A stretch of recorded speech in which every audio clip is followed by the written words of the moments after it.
স্বাগতম। দেবতা খুব ভ্রমণ শেষে ঝর্ণাটা বেশ সুন্দর, যদিও খুব একটা বেশি বিস্তৃত নয়, তারপরেও পানি যথেষ্ট পাহাড়ের উপর থেকে পড়ছে, শব্দটাও বেশ দারুণ আর বেশ মনোমুগ্ধকর, দৃষ্টিনন্দন দৃশ্য দেখার মতো। মাত্র পুরো ঝর্ণাটা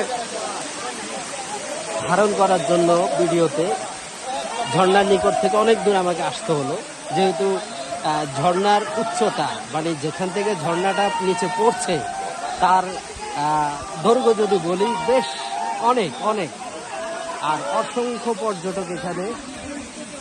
বেশ ভালো একটা পরিবেশ, 3 দিকে পাহাড় আর একদিকে হলো খোলা আসার পথটা।